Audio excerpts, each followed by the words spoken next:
España de Leyenda.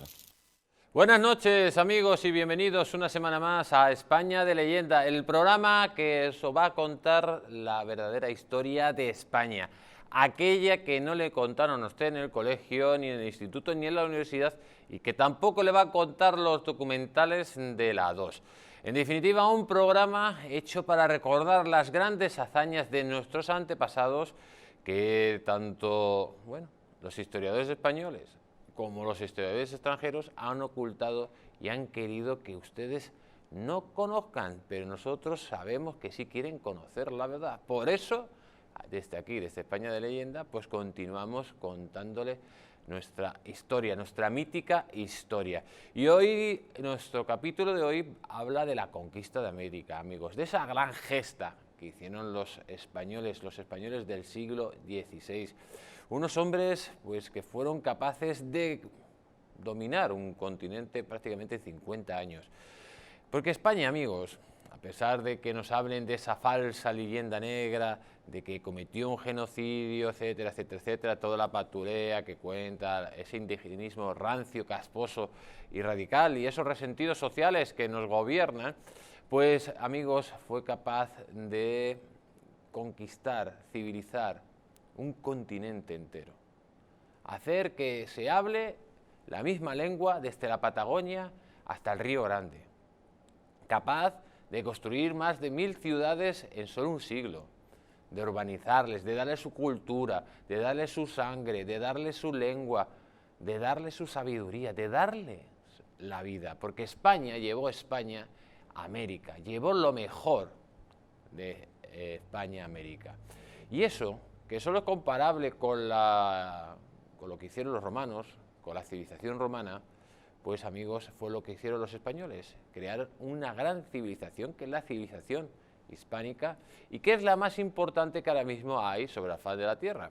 No es la anglosajona, no, es la civilización hispánica. Y desgraciadamente, amigos, como estamos divididos, como balcanizaron lo que fue la gran América, la balcanizaron los ingleses para debilitarnos, y ahora quieren balcanizar España, pues así nos va. Si estuviéramos todos unidos, pues seríamos ahora mismo, tendríamos un PIB superior a los Estados Unidos de América. Seríamos la primera potencia mundial.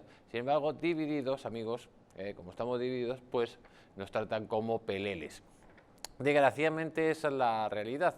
Pero hoy queremos hablar de Sebastián de Benalcázar, amigos, de ese conquistador, de ese magnífico conquistador que fundó ciudades como la de Quito, como la de Guayaquil, de donde es mi mujer. Desde aquí mando un fuerte saludo a todos nuestros amigos de Guayaquil y de Ecuador en general y de Hispanoamérica en general. También fundó Sebastián de Benalcázar la ciudad de Cali, el gran conquistador Sebastián Benalcázar, que participó desde un primer momento de la conquista. No solo llegó a Panamá, vio cómo se formó la ciudad de Panamá, la actual ciudad de Panamá, también participó en la conquista de Nicaragua, siendo alcalde de León, amigos, y, cómo no, un hombre como él tenía que participar en una gran gesta, y estuvo en esa expedición de Francisco Pizarro, la de 1532, que termina con la conquista del Imperio Inca.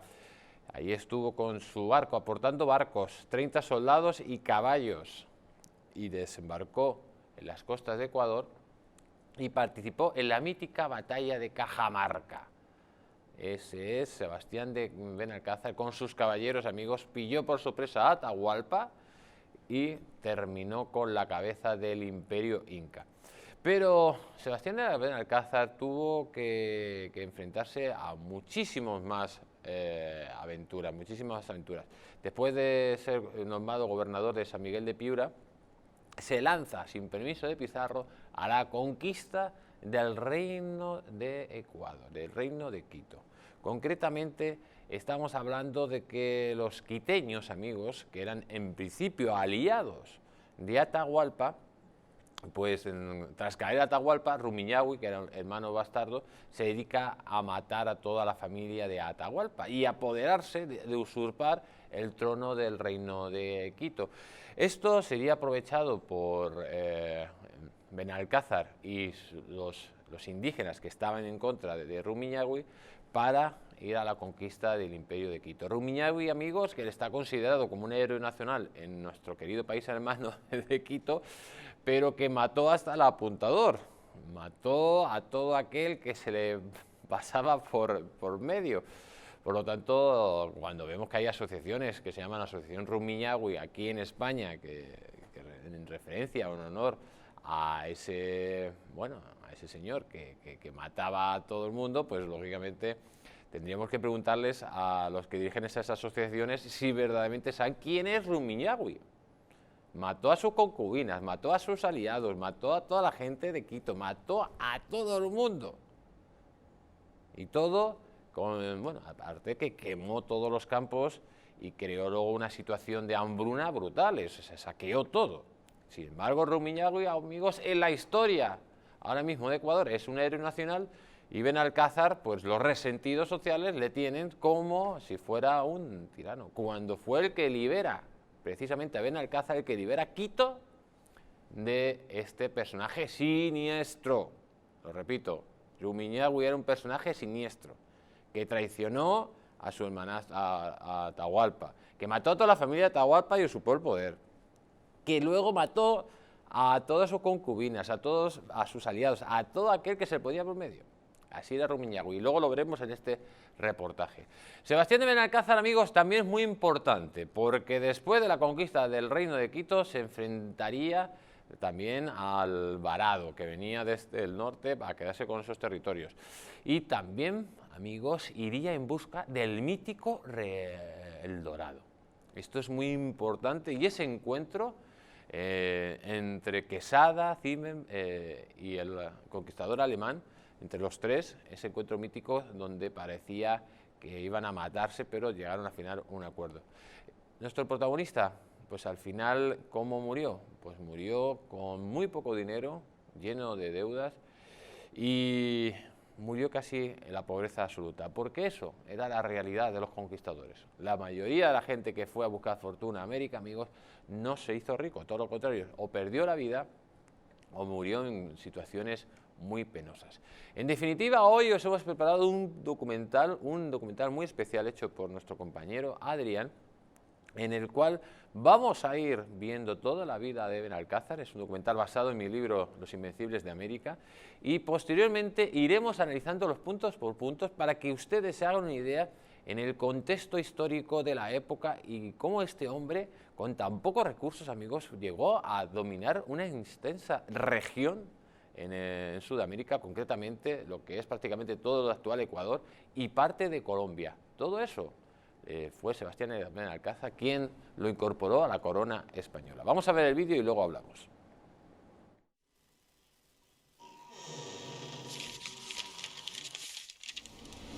Sebastián de Benalcázar, el libertador de Quito.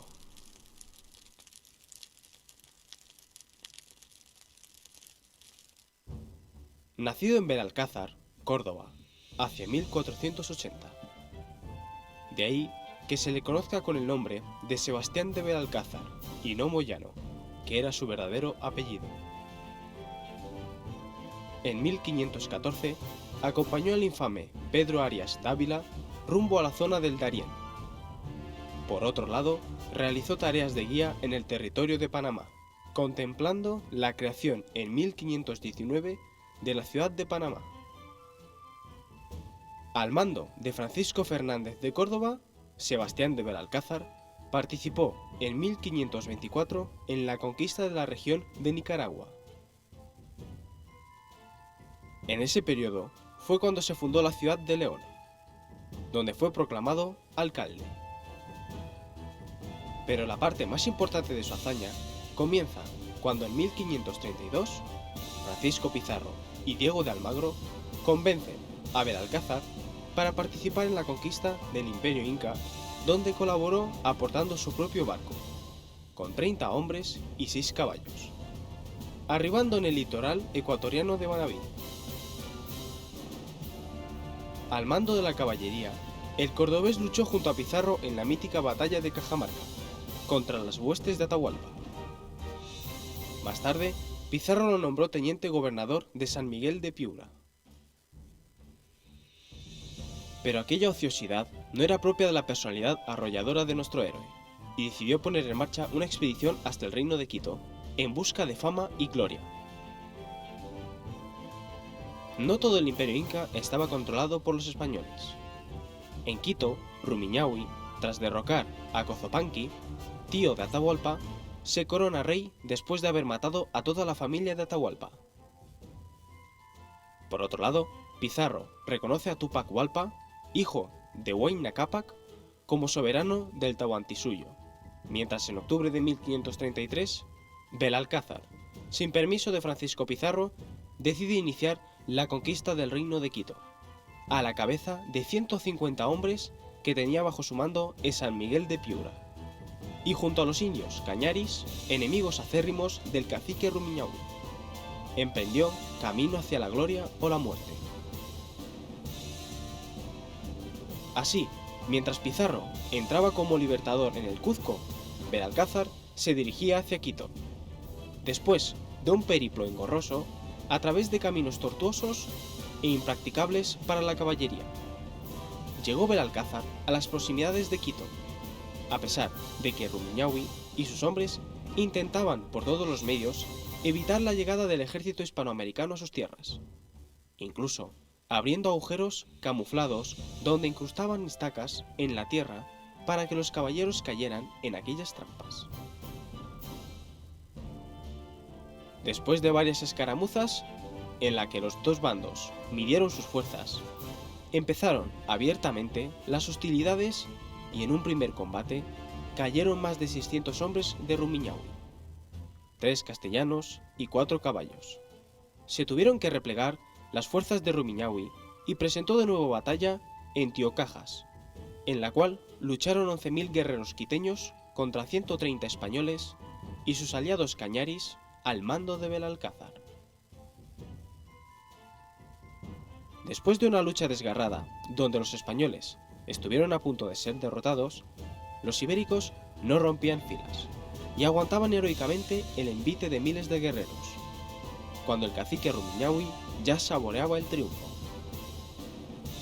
Esa misma noche, el volcán Cotopaxi hizo una espeluznante erupción, con sonidos estremecedores que aterrorizó a los hombres de Rumiñahui, quienes pensaron que esta erupción era una expresión de cólera de sus dioses, por lo que los atemorizados guerreros huyeron como conejos. Así lo relata Soledad Acosta de Samper. A la mañana siguiente, Belalcázar se encontró sin el enemigo al frente, y así pudo apoderarse pacíficamente del campamento de Rumiñahui. Desde allí, envió mensajeros a los moradores de toda la provincia, proclamando que él no hacía la guerra a los habitantes indígenas, sino simplemente al usurpador del trono de Atahualpa. Aquellas palabras de paz y buena voluntad, unidas a los temores supersticiosos, trajeron al campamento de Belalcázar a miles de indígenas comarcanos, quienes le llevaron víveres, obsequios de oro y plata y ofrecimientos de adhesión y amistad. Mientras, Rumiñahui, alias Cara de Piedra, se atrincheró en la ciudad de Quito, con la determinación de luchar hasta morir antes que rendirse. En su desesperación, arrasó y quemó los pueblos y cultivos vecinos.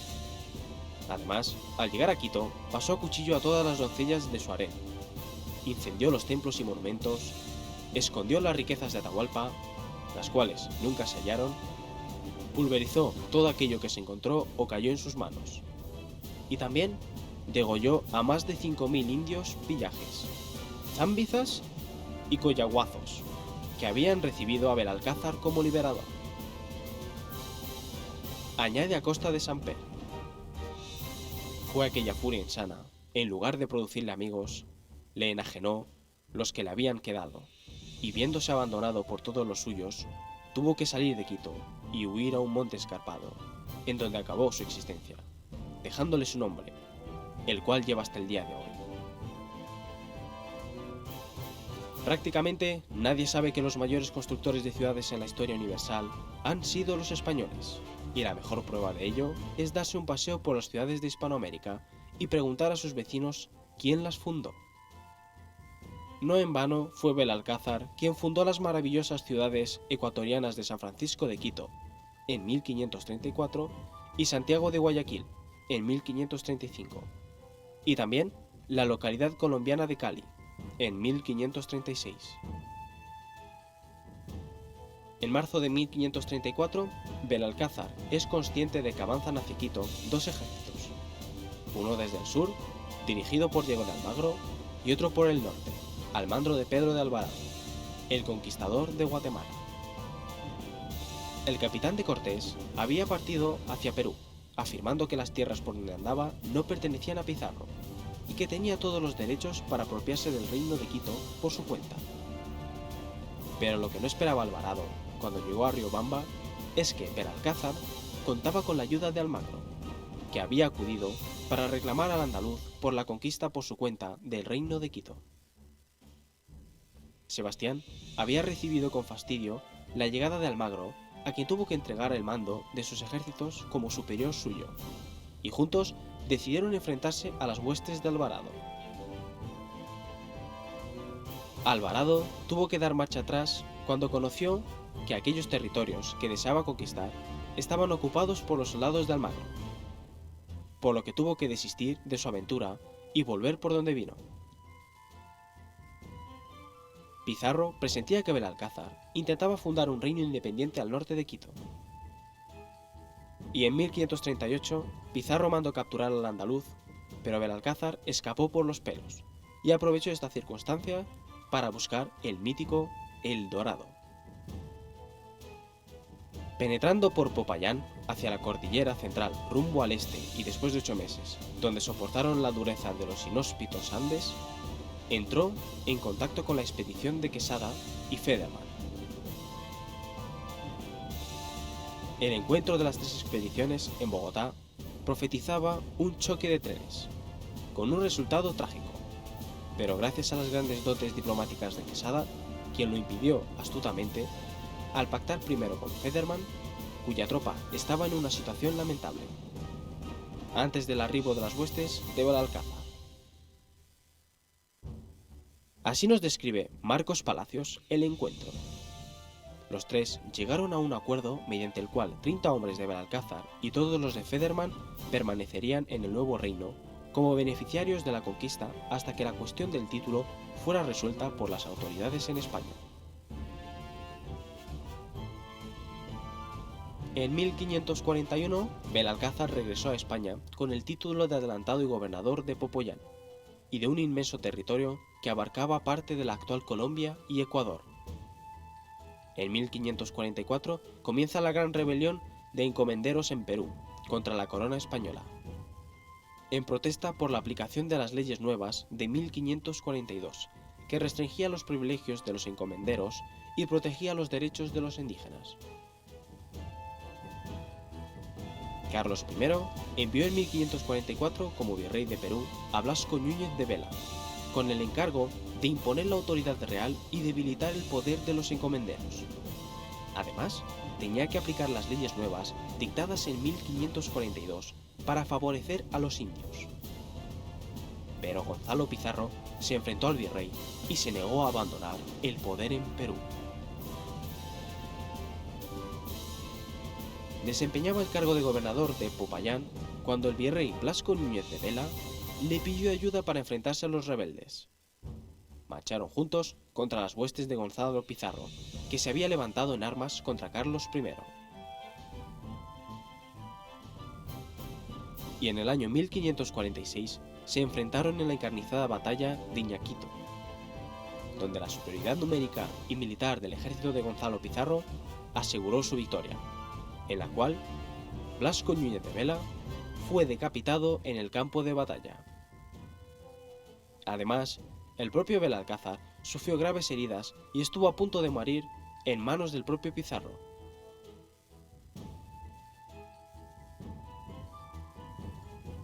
Al año siguiente, partió junto al pacificador don Pedro de la Gasca hacia el centro de Perú, donde participó en la detención y ejecución de Gonzalo Pizarro tras vencerlo en la batalla de Jaquijahuana.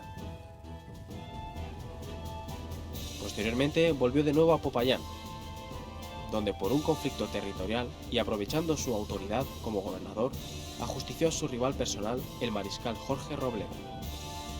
Momento que aprovecharon sus adversarios para imputarlo ante los tribunales, hasta que consiguieron que lo condenaran a muerte.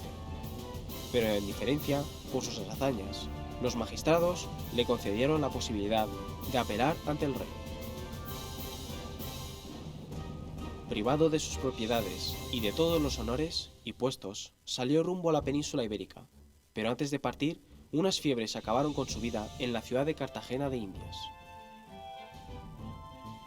El 30 de abril de 1551, Sebastián de Belalcázar, libertador de Quito y fundador de las más bellas ciudades del actual Ecuador, falleció solo, desahuciado y en la más absoluta indigencia después de haber realizado una de las gestas más fabulosas de la historia de América. Curiosamente, su contrincante, don Pedro de Heredia, en un gesto que le honra, pagó el sepelio y guardó luto por el gran conquistador.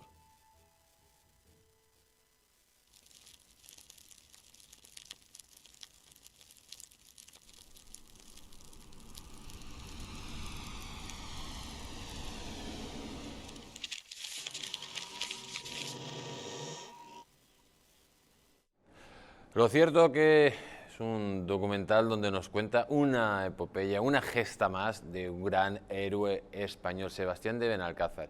El contexto histórico, amigos, lo recordamos para que ustedes se sitúen. Estamos hablando del siglo XVI. A finales del siglo XV España ya ha descubierto América y los reyes católicos, amigos, pues han empezado la expansión, han creado las bases del gran imperio que posteriormente sería España. Tenemos en el trono a Carlos I de España y V de Alemania.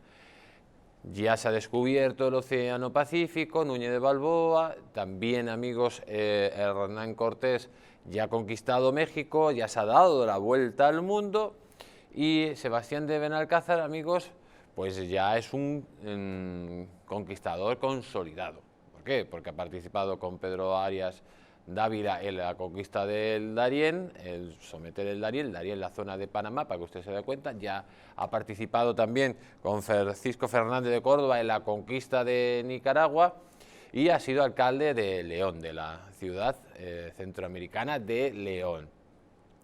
Ese es el contexto donde nos estamos enfrentando. Ya Francisco Pizarro ha hecho sus dos primeras expediciones, la de 1524 a 1526 y de 1526 a 1528, y ahora va a iniciar la expedición, o sea, la conquista del imperio inca. En esa expedición, tanto Pizarro convence a Benalcázar para que participe. Estamos hablando de que Almagro y Pizarro convencen a Benalcázar para que participe en la conquista del imperio inca. Y ahí Benalcázar aportaría su barco, sus caballos y sus hombres. Participa en la mítica batalla de Cajamarca, como ya hemos dicho antes, y le nombran gobernador de San Miguel de Piura. Y aquí ya empieza verdaderamente la gran gesta de Benalcázar. Benalcázar el cordobés, Benalcázar, que en San Miguel de Piura, amigos, él dice que se aburre, él no quiere estar ahí, tener una vida placentera, y inicia la conquista del reino de Quito, mientras que Pizarro, amigos, está liberando Cusco. Por lo tanto, Pizarro no es conocedor de que Benalcázar se dirige a Quito. ¿Por qué? Porque se le tenía un poco en la retaguardia por si pasara algo en la liberación de Cusco, pero él no espera a que Pizarro vuelva a recibir nuevas órdenes y directamente con una alianza que hace con los indígenas, con los canaris, pues lógicamente se lanza a la conquista de Quito. Y hay que recordar que en Quito estaba el sanguinario Cara de Piedra, nada más y nada menos que Rumiñahui. Vamos a ver cómo sucedió. Pero aquella ociosidad no era propia de la personalidad arrolladora de nuestro héroe, y decidió poner en marcha una expedición hasta el reino de Quito, en busca de fama y gloria. No todo el imperio inca estaba controlado por los españoles. En Quito, Rumiñahui, tras derrocar a Cozopanqui, tío de Atahualpa, se corona rey después de haber matado a toda la familia de Atahualpa. Por otro lado, Pizarro reconoce a Túpac Hualpa, hijo de Huayna Cápac, como soberano del Tahuantinsuyo, mientras en octubre de 1533, Belalcázar, sin permiso de Francisco Pizarro, decide iniciar la conquista del reino de Quito, a la cabeza de 150 hombres que tenía bajo su mando en San Miguel de Piura, y junto a los indios cañaris, enemigos acérrimos del cacique Rumiñahui, emprendió camino hacia la gloria o la muerte. Pues ya tenemos un poco el contexto para que ustedes se hagan una idea. Estamos en medio de la conquista del Imperio Inca por parte de Francisco Pizarro, pero Benalcázar, amigos, no espera a que lleguen refuerzos y con 150 hombres y con los indios cañaris se dirige a la conquista de Quito. Los indígenas que salían con Benalcázar eran enemigos acérrimos de Rumiñahui. Hay que recordar que los quiteños, los ejércitos quiteños, junto a Atahualpa, habían sometido a los cusqueños. Por lo tanto, ahora llega el momento de la revancha y la van a hacer por medio de Benalcázar. Benalcázar tiene que atravesar los Andes en un camino tortuoso, en un camino muy complicado, amigos, porque cualquier persona que conozca esas zonas sabe que estamos hablando de la cordillera de los Andes. Ahí es muy difícil atravesarla con los caballos, con un gran ejército que en ese momento iba para allá, y sobre todo mantener una logística de abastecimiento. Y además, ahí estaba también Rumiñahui, que no quería que se acercaran los españoles por su demarcación, por sus territorios. Y constantemente, amigos, los indígenas le estaban haciendo trampas a los españoles. Hacían grandes agujeros, abajo había estacas para que los caballos cayeran en esas trampas. El gran miedo de Rumiñahui era sobre todo los caballos, la caballería española que fue decisiva constantemente en la conquista de América. Hay que decir que la gran arma que marcó la diferencia en la conquista de América fue el caballo. ¿Por qué? La caballería fue decisiva, más que los arcabuces o que los cañones, porque hay que dejarlo claro. Para disparar un arcabuz de aquella época se podía tardar 5 minutos entre un disparo y disparo. Y los cañones, amigos, había que trasladarlos por aquella zona y eran cañones de un calibre bastante pequeño y la cantidad era muy escasa. Verdaderamente lo que hacía efecto y creaba el pavor en las tropas enemigas era la caballería. Por eso Rumiñahui sabía que no podía llegar la caballería, porque si se enfrentaba con los caballeros españoles no tenían nada que hacer. Llegan a las cercanías de Quito. Allí ya Rumiñahui prepara sus ejércitos, amigos. Empiezan los primeros enfrentamientos. Rumiñahui ve que en esos primeros choques no es capaz de vencer a los españoles, pero se va a desatar una gran batalla donde la superioridad numérica de los hombres de Rumiñahui parecen que van a acabar con el español. Vamos a verlo. Después de varias escaramuzas, en la que los dos bandos midieron sus fuerzas, empezaron abiertamente las hostilidades y en un primer combate cayeron más de 600 hombres de Rumiñahui, 3 castellanos y 4 caballos. Se tuvieron que replegar las fuerzas de Rumiñahui y presentó de nuevo batalla en Tiocajas, en la cual lucharon 11.000 guerreros quiteños contra 130 españoles y sus aliados cañaris al mando de Belalcázar. Después de una lucha desgarrada, donde los españoles estuvieron a punto de ser derrotados, los ibéricos no rompían filas y aguantaban heroicamente el envite de miles de guerreros, cuando el cacique Rumiñahui ya saboreaba el triunfo. Esa misma noche, el volcán Cotopaxi hizo una espeluznante erupción, con sonidos estremecedores que aterrorizó a los hombres de Rumiñahui, quienes pensaron que esta erupción era una expresión de cólera de sus dioses, por lo que los atemorizados guerreros huyeron como conejos. Amigos, en este caso la suerte se alía con Benalcázar y el volcán Cotopaxi. La superioridad de Rumiñahui, de los hombres de Rumiñahui, era apabullante. Los españoles iban con una centena, aproximadamente un poquito más de una centena de hombres y sus aliados. Y allí Rumiñahui no solo controlaba el terreno, controlaba la situación, estaba en una situación muchísimo mejor desde el punto de vista táctico y militar, y los españoles parecían que iban a caer en las garras de este tirano. Pero el volcán Cotopaxi, amigos, empieza a echar humo y empieza a rugir. ¿Y qué es lo que se creen los indígenas? Pues que los dioses les están castigando por enfrentarse a los españoles, y empiezan todos a huir de allí como conejos. La verdad que es algo que llama la atención, pues como Benalcázar, ya en una situación límite de nuevo, es salvado por este volcán.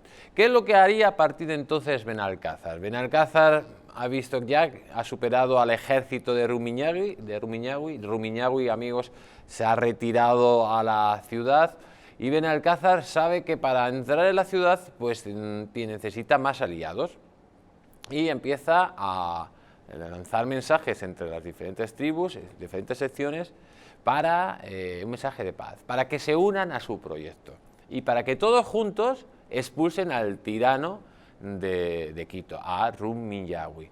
Pues ese mensaje empieza a tener efecto, ese mensaje de paz, y los diferentes clanes de la zona pues empiezan a mostrarle su apoyo a Benalcázar. Este apoyo, pues amigos, tendría luego unas consecuencias dramáticas, porque a medida que cada vez los indígenas se van juntando más con Benalcázar, abandonan a Rumiñahui. Rumiñahui, amigos, empieza a hacer una labor pues sangrienta, empieza a matar a todo el mundo, empieza a quemar todo lo que pilla, las cosechas, los templos, las ciudades, todo. Es curioso que en la historiografía, por ejemplo, de Ecuador, presenten a Rumiñahui como un tipo que resistió hasta el final y que no dejó a los españoles que se quedaran con el tesoro de Atahualpa, el tesoro que él había robado a Atahualpa. Esto así te lo venden como héroe nacional de Ecuador, que Rumiñahui pues resistió hasta el último instante como si estuviera en Numancia y no le dejó a los españoles que se quedaran con el tesoro. Pero lo cierto, la verdad es otra. Es verdad que los españoles no encontraron el tesoro de Atahualpa porque lo escondió Rumiñahui, pero a la vez este tipo, amigos, quemó templos, quemó toda la ciudad, saqueó toda la ciudad, saqueó todos los campos. ¿Y qué es lo que produjo a la postre? Pues ¿qué es lo que produjo? Pues unas hambrunas terribles. Por eso luego la historiografía hispanoamericana dice que cuando llega Benalcázar se produce unas hambrunas brutales. No se produce por la llegada de los españoles, se produce porque Rumiñahui saquea y destruye todos los campos y todas las ciudades, amigos. Eso hay que tener en cuenta, sobre todo para que no nos tomen el pelo. Pues ahí está. Benalcázar, amigos, ha lanzado su mensaje de paz, cada vez tiene más aliados. ¿Y esto qué repercusiones tendrían? Vamos a verlo. Así lo relata Soledad Acosta de Samper. A la mañana siguiente, Benalcázar se encontró sin el enemigo al frente, y así pudo apoderarse pacíficamente del campamento de Rumiñahui. Desde allí, envió mensajeros a los moradores de toda la provincia, proclamando que él no hacía la guerra a los habitantes indígenas, sino simplemente al usurpador del trono de Atahualpa. Aquellas palabras de paz y buena voluntad, unidas a los temores supersticiosos, trajeron al campamento de Benalcázar a miles de indígenas comarcanos, quienes le llevaron víveres, obsequios de oro y plata y ofrecimientos de adhesión y amistad. Pues amigos, lo cierto es que ese mensaje de paz produjo pues un mensaje de odio una reacción de odio por parte de Rumiñahui, porque se volvió loco. Rumiñahui se volvió loco totalmente. Viendo que le iban abandonando los indígenas y sus aliados, pues empezó a matar a todo aquel que pillaba. Si una tribu cogía y salía con Benalcázar, los que pertenecían a esa tribu que estaban en la ciudad los mataba. empezó a destruir templos, empezó a destruir totalmente la ciudad, a quemar todos los cultivos, como hemos dicho antes. Lo cierto es que fue lamentable la actitud de locura que entró Rumiñahui, amigos, una actitud de locura total. Y esto hay que explicarlo y decirlo una y mil veces. ¿Por qué? Porque, lógicamente, Benalcázar, amigos, utilizó la diplomacia para que todos empezaran a unirse con él y acabar con un tirano, que además, en definitiva, es lo que demostró, que era un tirano y que no quería que viviera nadie tras su muerte. Ese era el pensamiento de Rumiñahui, ese que tanto alaban y le tienen como héroe nacional. Vamos a ver, amigos, quiero que vean y escuchen, esto es un trozo del documental, como ustedes van viendo que vamos poniendo trozos, vean ustedes las matanzas que hizo Rumiñahui, escuchen. En su desesperación, arrasó y quemó los pueblos y cultivos vecinos. Además, al llegar a Quito, pasó a cuchillo a todas las doncellas de su harén, incendió los templos y monumentos, escondió las riquezas de Atahualpa, las cuales nunca se hallaron, pulverizó todo aquello que se encontró o cayó en sus manos, y también degolló a más de 5.000 indios pillajes, zambizas y coyaguazos, que habían recibido a Benalcázar como liberador. Añade a costa de Samper. Fue aquella furia insana, en lugar de producirle amigos, le enajenó los que le habían quedado, y viéndose abandonado por todos los suyos, tuvo que salir de Quito y huir a un monte escarpado, en donde acabó su existencia, dejándole su nombre, el cual lleva hasta el día de hoy. Pues yo todavía, después de escuchar esto, no entiendo cómo un personaje tan siniestro, tan tiránico, puede ser el héroe nacional de ningún lado. Porque es que este señor exterminó a indígenas, a todo aquel que estaba en contra suya. No solo llega al poder usurpándolo y matando al tío de Atahualpa, robándole todas las riquezas, sino que para abandonar el poder se dedica a matar a todo Quisqui para, de alguna forma, resarcirse de que va a perderlo. Esto es increíble. Vamos a acabar, digamos, con Rumiñahui porque pierde el poder, muere y a partir de ahí se crea una leyenda mítica, como hemos dicho, y le crea que ahora mismo le tienen considerado héroe nacional. De hecho, tiene grandes estatuas en Ecuador.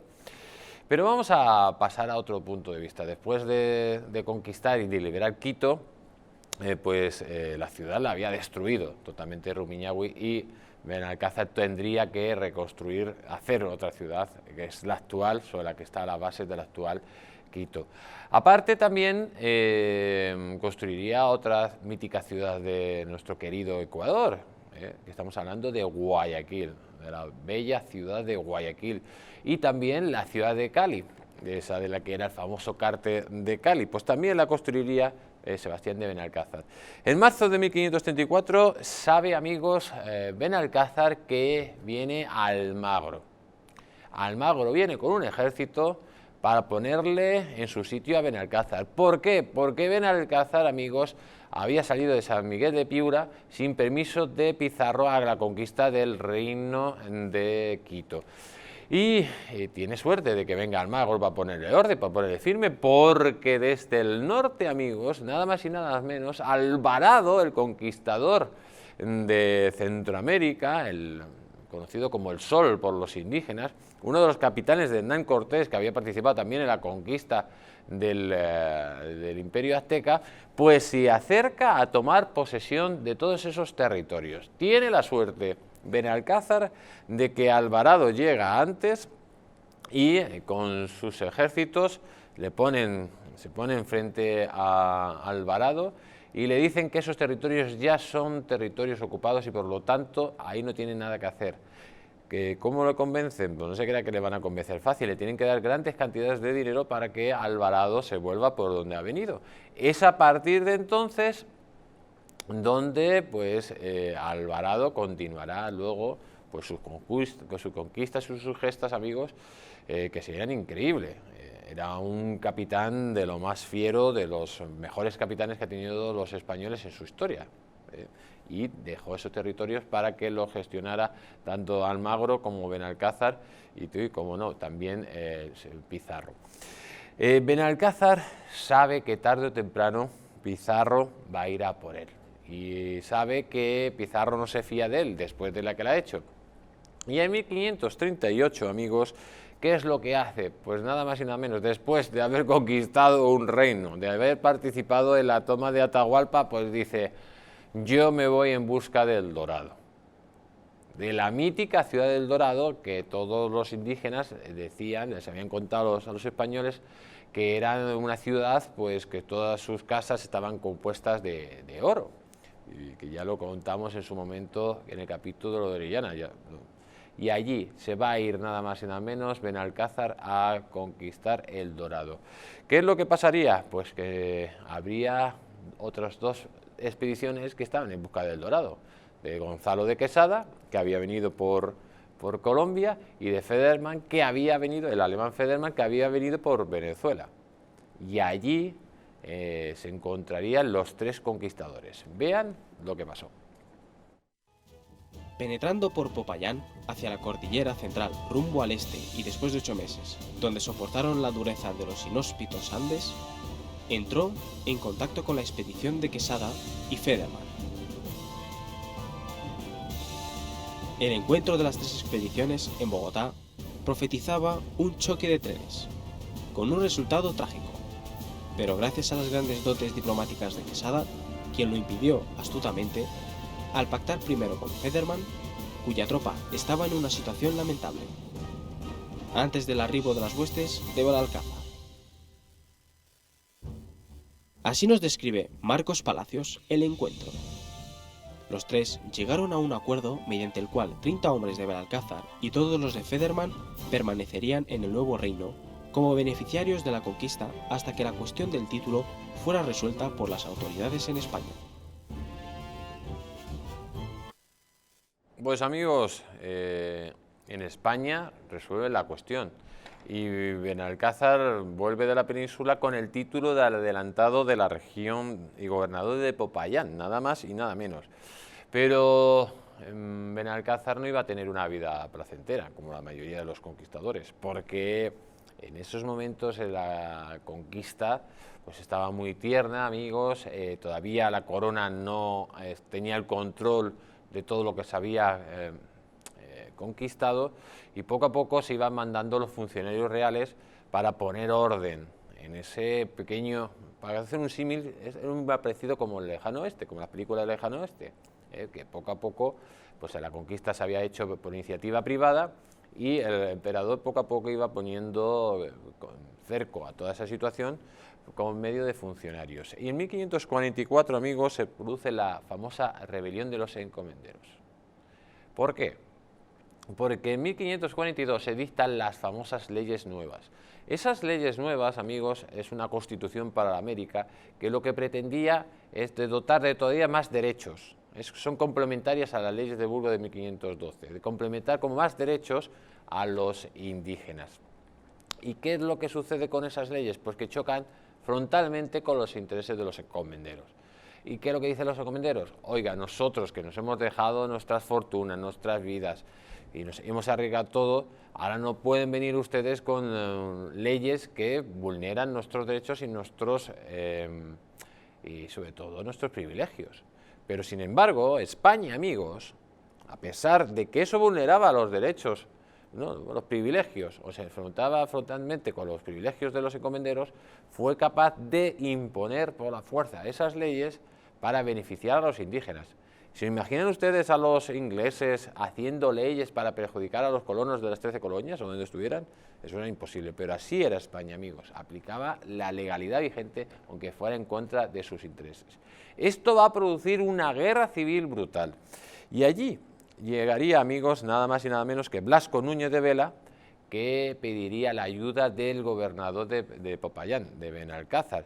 Se produciría pues una batalla brutal donde Gonzalo Pizarro, amigos, terminaría con el gobernador o el que había mandado, el virrey que había mandado el emperador. Vamos a verlo cómo sucedió.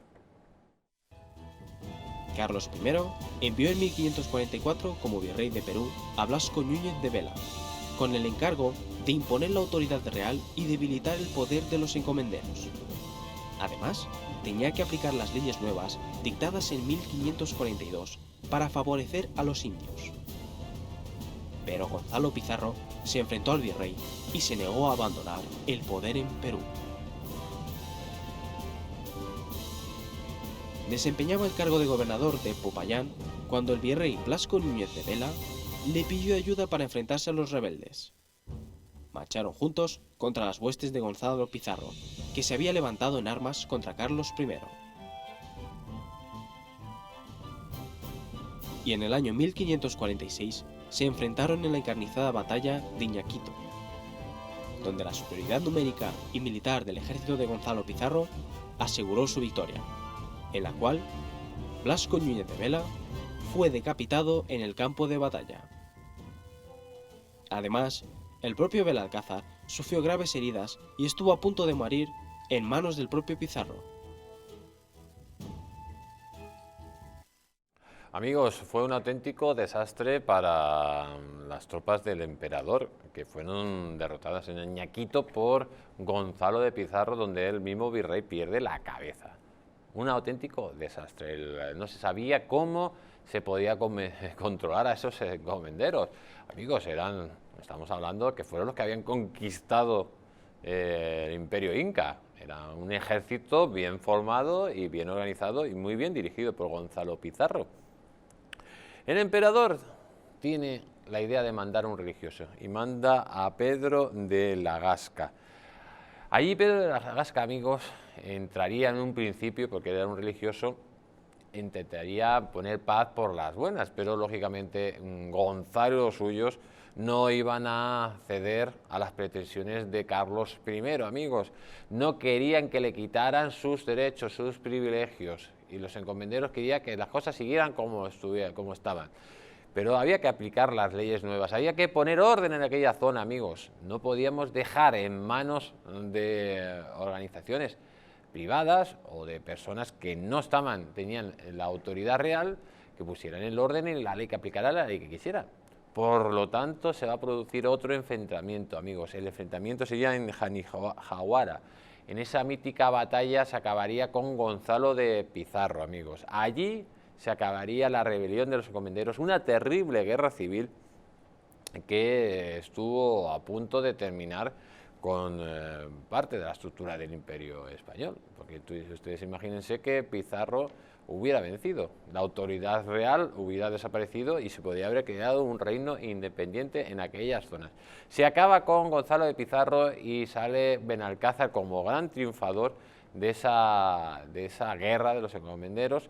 Pero, amigos, ¿qué es lo que le pasaría? ¿Qué es lo que le pasaría a Benalcázar? Pues que pronto cambiaría las tornas. Ahora ya que podía estar tranquilo, está como gobernador de sus territorios y vivir plácidamente, comete un error, prevarica y hace un abuso de su poder y actúa contra un maestre de campo de allí, que estaba allí situado. Eso le va a producir, amigos, pues un gran perjuicio, porque va a ser juzgado y va a ser despojado de todos sus cargos. Vamos a verlo.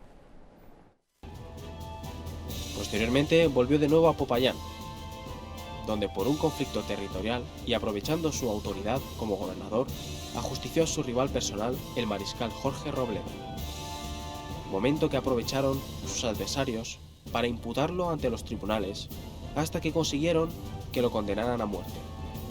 Pero en diferencia, por sus hazañas, los magistrados le concedieron la posibilidad de apelar ante el rey. Privado de sus propiedades y de todos los honores y puestos, salió rumbo a la península ibérica, pero antes de partir, unas fiebres acabaron con su vida en la ciudad de Cartagena de Indias. El 30 de abril de 1551, Sebastián de Belalcázar, libertador de Quito y fundador de las más bellas ciudades del actual Ecuador, falleció solo, desahuciado y en la más absoluta indigencia después de haber realizado una de las gestas más fabulosas de la historia de América. Curiosamente, su contrincante, don Pedro de Heredia, en un gesto que le honra, pagó el sepelio y guardó luto por el gran conquistador. Pues, amigos, lo han escuchado. Benalcázar abusó de su poder y fue condenado a muerte. Para que vean ustedes cómo se actuaba en aquella América que había sido descubierta. No como dicen que no se aplicaban las leyes se aplicaron, y a sangre y fuego. Las leyes nuevas se aplicaron a sangre y fuego, y hubo un conflicto civil muy grande para que la autoridad del rey pues tuviera vigencia y sus leyes se aplicaran, y que esas leyes beneficiaran a los indígenas, como así beneficiaron, porque crearon unos fueros de protección para los indígenas. Aunque nos cuenten rollos patateros, no, se hicieron leyes para proteger a los indígenas, cosa que no pasó en ningún lugar del mundo donde hubo una conquista. Y aparte fueron considerados súbditos de la corona. Pero ahí vemos, a Benalcázar cometió un abuso de poder y condenado a muerte, amigos. Y ahí termina la aventura de nuestro gran conquistador, que perdió todo, amigos. Perdió todas sus riquezas, perdió todos sus cargos, después de una vida llena de aventuras, de hazañas. Benalcázar muere en la más absoluta pobreza y enfermo en Cartagena de Indias. Esto es un capítulo más de España de leyenda, amigos. Sebastián de Benalcázar, recuérdelo, el libertador de Quito y creador de grandes ciudades de Hispanoamérica como la bella Guayaquil, la esplendorosa Quito o la hermosa Cali. Ese fue Sebastián de Benalcázar quien las construyó, quien las fundó. Por eso es muy importante recordar a los conquistadores, amigos. Recordarlos aquí en España, porque tienen su origen aquí en España, pero esos conquistadores tienen una vinculación más especial con América. ¿Por qué? Porque son los padres de los actuales países de Hispanoamérica. O sea, nadie puede entender la historia y lo que es actualmente Ecuador sin Benalcázar.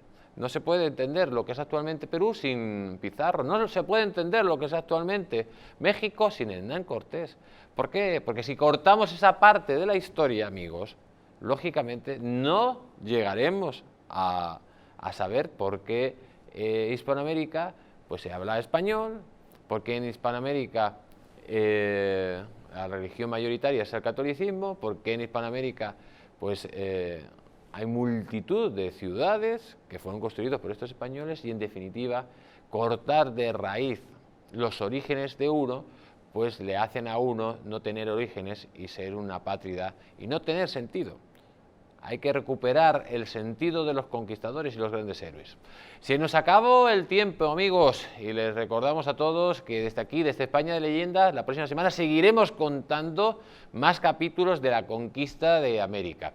Nos vamos hasta la próxima semana, recordándoles a todo el mundo que sean buenos, que Dios les bendiga y que Dios bendiga a España y en este caso también a Hispanoamérica.